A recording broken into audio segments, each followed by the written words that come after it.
Hey everybody, welcome back to my channel. If this is your first time here, thank you so much for tuning in, and if you wouldn't mind, please hit that like and subscribe and ring that bell for notifications. I'm trying to review new movies, old movies, stuff on streaming, stuff in my personal collection, stuff I haven't seen in a while, and stuff I've seen a million times. So I'm sort of all over the place, and it basically comes down to whatever I'm in the mood to watch and review that day. Today, we are going to be discussing, and I'm going to talk about, a brand new movie that hit Netflix with very little fanfare. And I'll get to that in a minute. The movie is called Spiderhead with Chris Hemsworth.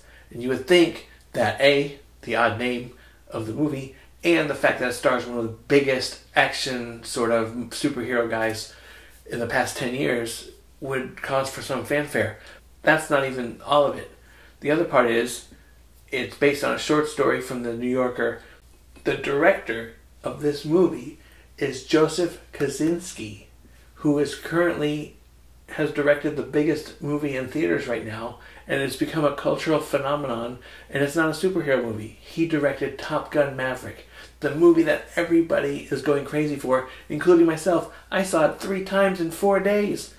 Unbelievable. So there's very little fanfare to this movie, and I was shocked. So it shows up on Netflix. I was a big fan of Chris Hemsworth's last Netflix movie. He did Extraction. I thought it was good.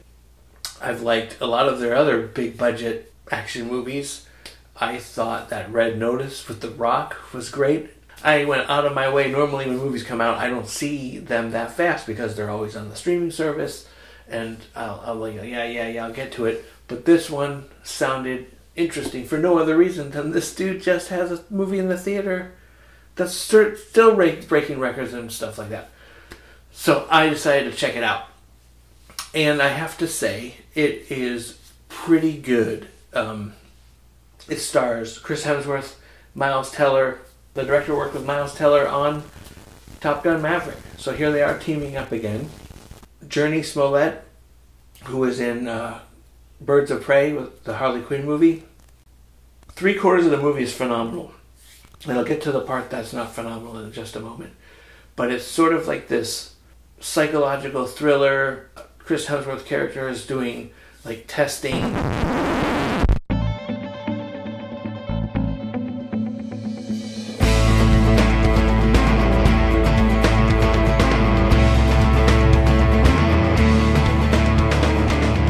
It's not really an action movie. It is way more psychological thriller, but not horror. There are some dramatic elements that are horror adjacent, but I wouldn't say anything in here is a horror movie. It's more psychological thriller.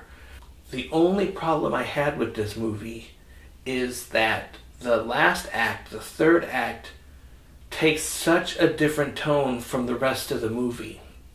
And I didn't really... Like, it looks like they had a different idea for the end, and Netflix panicked and be like, no, we have to make this a shoot 'em up action thing. So the third act becomes this sort of big action set piece that's really out of left field and doesn't quite belong. But I don't know if other people would like a subtle, like less crazy ending. So that's really the only part that I thought blew it. Now the ending overall is good. It's not like you watch this whole movie and then the ending is right. The getting to the ending just seems a little bit misplaced in terms of the tone of the rest of the movie. It's interesting to see Chris Hemsworth play a bad guy to a certain degree. He's sort of like the smarmy, good-looking bad guy. I sort of like that. In a different world, I guess if he was uglier, he could be a James Bond villain type of thing. Miles Teller is awesome. Jurnee Smollett, she was great in this. She's not in it as much as the other two, but she has some very powerful scenes. The director, who I'm just now slowly becoming familiar with his body of work since now he sort of broke out with his Maverick. I know he directed Oblivion, which I haven't actually, in full disclosure, have not seen yet. I'm really into like seeing what he's all about, and he frames some of these images that are just beautiful. By no means are they like realistic, but for cinema purposes, he frames this. There's a car explosion in this movie that it's just, dare I say, beautiful to look at. And he has a real way of taking sort of these fantastical situations and putting real people at the center of it. And I think that really works well in this. Like I said, it plays a lot more believable and realistic until that third act. Definitely a good watch. Definitely worth the time that you take with, I think it's just over 2 hours. It's not a long movie. I was not bored by it. I enjoyed it thoroughly. It's a little quirky, but the psychological thriller element really worked well. I felt it was worth my time. I don't know if, a lot of this now is, would I pay $13 or $20 to see this in the theater? And I think because we all can do that now, we can play games with would I pay that, would I not? I don't know if I'd be fully satisfied if I paid $20, but I certainly was satisfied because I watched it in the comfort of my own home for my Netflix subscription, and which to me is a whole other set of headaches here. I have to go on this tangent a little bit.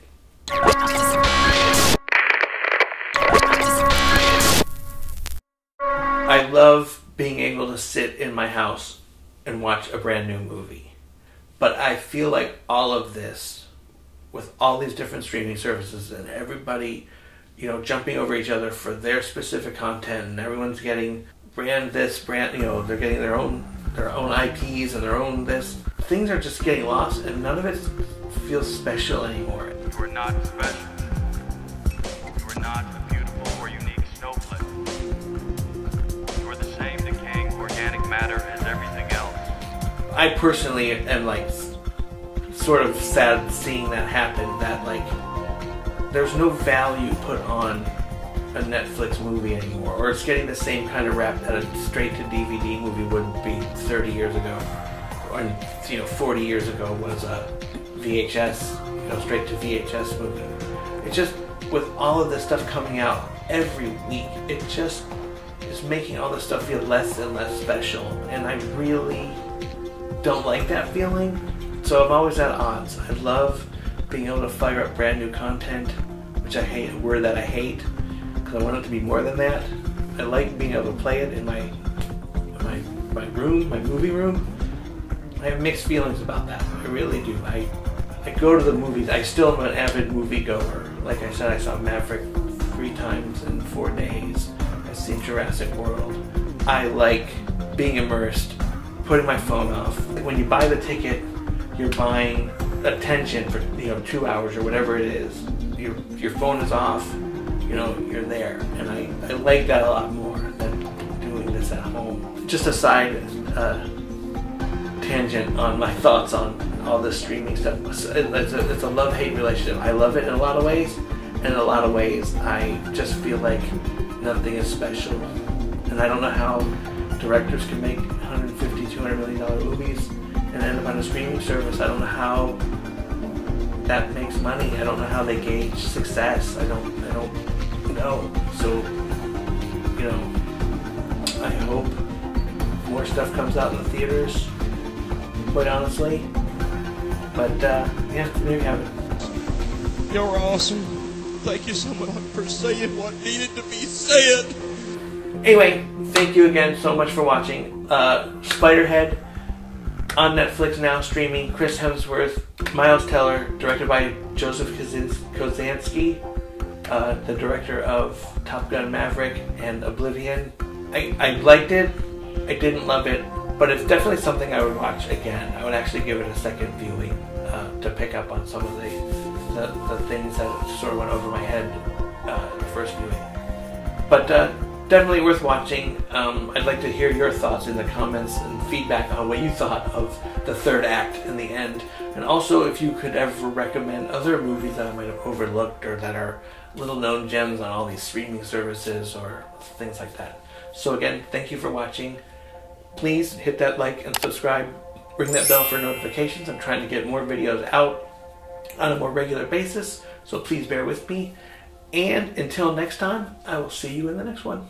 Thank you. Oh, wait, hold up. I ended the video too soon. I forgot to highlight one thing that is better than probably the entire movie. And that is the soundtrack. I totally forgot to highlight the soundtrack to this thing. This soundtrack for this movie is amazing. Not only is the score amazing, but the pop songs that are included in this movie during some of the key scenes are absolutely incredible. We have Supertramp, the Staple Singers, Doobie Brothers, Thomas Dolby, Roxy Music, Daryl Hall and John Oates, just to name a few, loaded with pop hits from the 70s and 80s. I can't say enough about how good that is. Totally forgot to mention that. Thank you again for watching the video. See you in the next one.